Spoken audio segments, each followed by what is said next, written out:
Hi, I'm Zach, and I'm going to teach you a little bit about how to play Bad Detectives. We'll start by how you set up the game. In Bad Detectives, it's all about solving a murder, so the first thing you need to do is reveal your victim. You're going to take the top card off the victim deck and put it in the center of the table where everyone can see it. In this case, you've got the victim, the loan shark, and now we need to figure out who did it, where, and with what. So the next thing you do is reveal some leads off the top of the deck. You're going to need to get one of each type of lead on the table. That's a suspect, a crime scene, and a murder weapon. So you just start flipping over cards until you get one of each. Here's our crime scene, a warehouse district. Right off the top, we have the antique pistol as a murder weapon. And we're going to keep revealing cards now until you find a suspect, the ex-convict. So now you have one of each. And this is the beginning of your investigation. We're going to start by marking our victim with the victim marker like this, but we're going to leave the rest of these markers aside until we can start connecting these unconnected leads to the case. Once you have the table set up, everyone's going to get a hand of 5 of these information cards, so deal these out to different players, so everyone will have 5 cards. Set the rest of the decks aside. Your leads will stay off to the side, your information cards will stay off to the side, the victim's deck can go off, you won't need it for the rest of the case. Your turn is going to consist of 5 steps. Those steps are play a card from your hand, make a connection to the case, place evidence markers on the card you just played, check the case for relevant leads, and finally draw a replacement card. However, in the early stages of the game, you're not going to need to worry about taking all of those steps. The most basic concepts of your turn are playing the card, scoring points, and then drawing a new card. So we'll start with those concepts and then work our way up. So the first thing you need to do is play a card out of your hand. What you need to do is pick one card and place it adjacent to any other card already on the table. If these were the cards in your hand, you may see something like this. You've got different types of strings and they come in different colors. I'm going to take, say for instance, this blue card. I could place this adjacent to any of these cards on the table as long as the color and the orientation of the strings match, which means that it has to go adjacent to this crime scene. I could instead choose to play a card with a red string and place it adjacent to our suspect. This will describe a little bit more about our suspect, but because red strings apply to people, I could also play it adjacent to our victim as well. You'll notice that the Bad Detective card has all yellow strings, and right now we don't have any yellow strings on the table. Bad Detective cards are a special card, and we'll cover those in just a bit. Okay, so let's play a card. I'm going to choose to play this relationship card, which describes the weapon, and it says it's easy to sneak into places. So I'm going to put that card right here, and now I'm telling you a little story about how I think this weapon might be connected to the rest of our case. Now during my turn, the next step would be to make a connection to the case, but seeing as how it's the first turn, we don't actually have anything to connect to yet. So I'm going to skip directly to the scoring phase. Scoring phase is where you put little markers, evidence markers in your color on the cards that you just played. I'm going to get one evidence marker right off the bat because there's no right or wrong answers in this murder investigation. However, if I do a good job contributing, I could get bonus markers. The way you check to see if you get any bonus points is you want to match these little icons in the corner on the yellow sticky notes. For every match you have, you'll get 1 bonus point. So in this case, the card I played has a handcuffs representing the criminal element, and the antique pistol also has that icon. Because I have 1 match between the adjacent cards, I'll get 1 bonus point. The next step would be to check the case for any changes in relevance, but again, seeing as how it's the first turn, we don't have any leads connected to the case yet. So we'll skip that for now and go to the last step, and that's drawing a replacement card to get back up to 5 cards in your hand. I've got 4, I'll take 1 off the top of the deck, add it to my hand, and that'll be the end of my turn. For the first few turns, the game will progress in a similar manner. Players will play a card out of their hand, figure out how many points that card is worth. In this case, this is 2 points, and then draw a card back up to 5. We'll keep doing this until we have a situation where we can finally connect some cards together. So right now, the detail cards offering straight lines, they don't actually connect any cards together. Over here, we have a perfect match. So because we have 2 matches with the adjacent card, we'll get 2 bonus points, and this is a card that will score 3 markers. Now all of the players have played 1 card, and it's back to the purple player's turn. They might decide, look, I like where the brown player is going with this. They've played a string, it's got some points on it. I'm going to continue that string. I'm going to play this relationship card, but before I move to the scoring phase, I'm going to make a connection first. All that player has to do is use the card they just played this turn, and they can bring any lead and move it to the victim, or the chain of cards including the victim, as long as the colors and the orientation of the string matches. In this case, you're matching this yellow color to this yellow color. Now, when you get to go to your scoring phase next, instead of checking one adjacent card for matches, you would check both adjacent cards for matches. In this case, you've got a handcuff symbol on this card and a handcuff symbol adjacent, and a handcuff symbol adjacent on the other side as well. So that's 1 point for playing the card and 2 matches for 2 bonus points.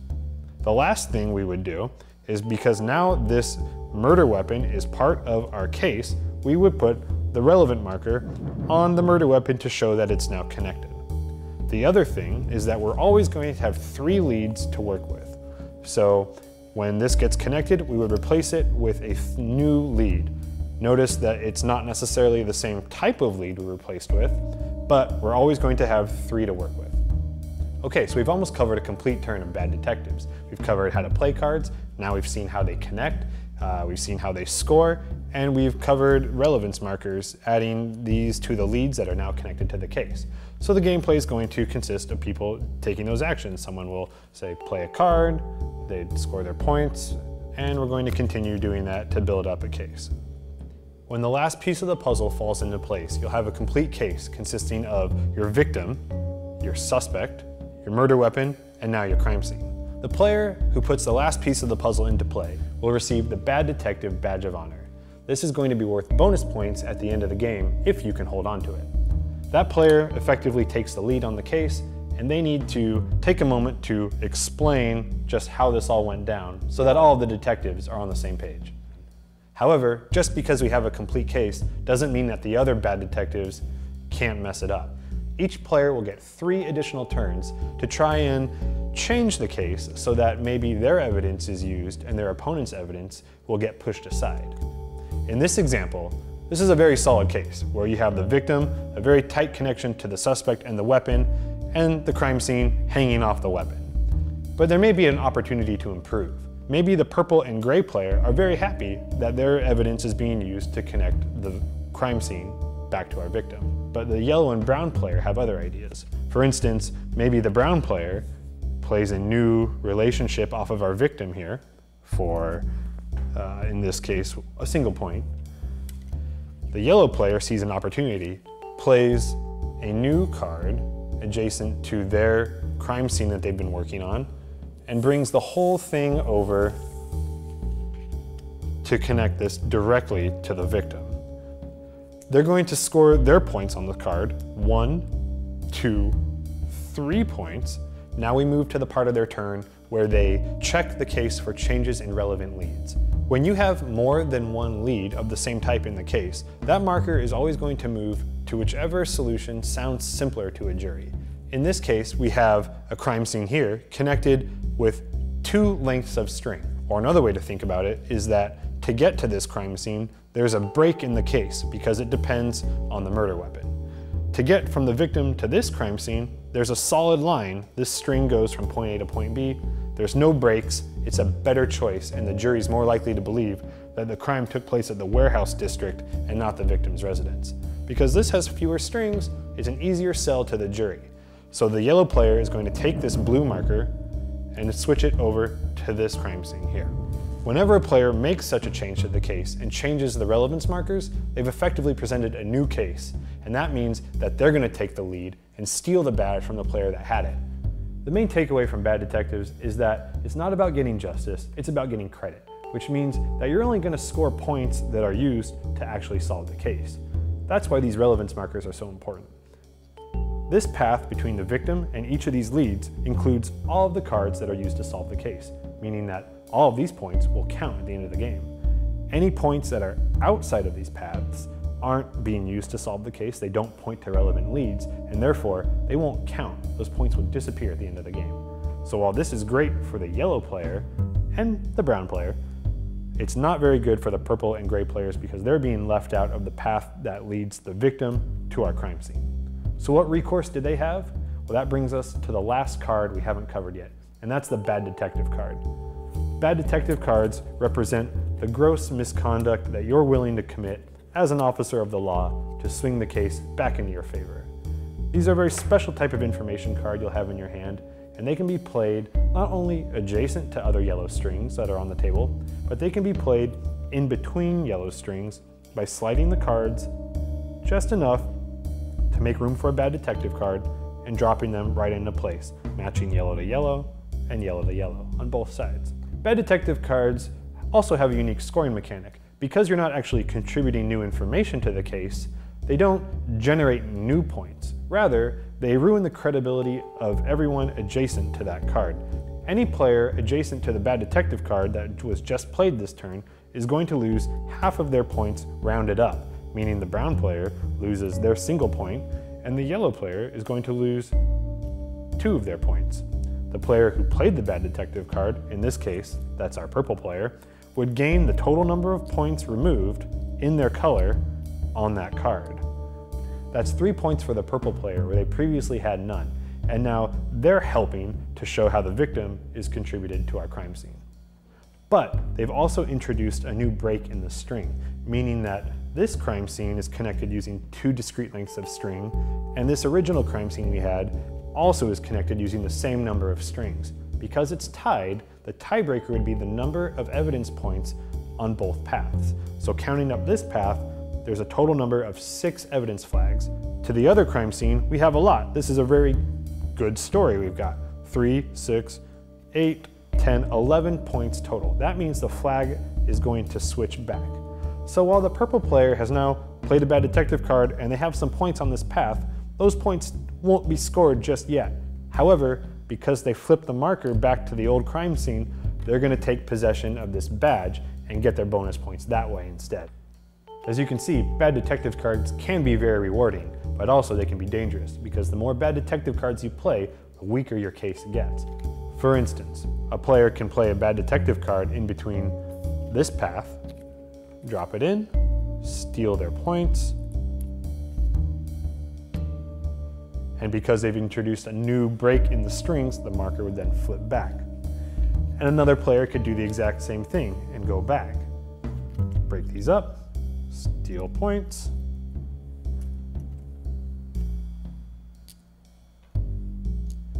and keep switching this marker back and forth. The more bad detective cards the players introduce, the weaker each of these paths gets, until another player seizes the moment, figures out a new way to connect a new crime scene, and can bring it into one of the branching points introduced through all the ambiguity in the bad detective cards. Now you've got a new crime scene that's connected to the victim using only 2 strings, while each of these other crime scenes have been pushed so far out that they look terrible. The DA is going to want to take this crime scene into consideration, and the marker will go here instead. After the 3 turns are up and everyone's had their chance to tear apart the case and rebuild it using new connections and bad detective cards, the case will go to trial, and whatever you have on the table is our final case. Now in this case, we've got a connection here to the suspect, the crime scene, and the murder weapon. All the cards that aren't used to trace paths between the victim and those leads will be pushed aside, and they won't score. The players will count the remaining number of points they have on the table and figure out who has the most. The player with the badge will add 3 points to their score. Whoever has the highest total of points at the end of the game will win the case. A full game of Bad Detectives, though, consists of 3 cases. So if things didn't work out for you in the first round, at least you know who to go after in rounds 2 and 3. So those are the rules to Bad Detectives.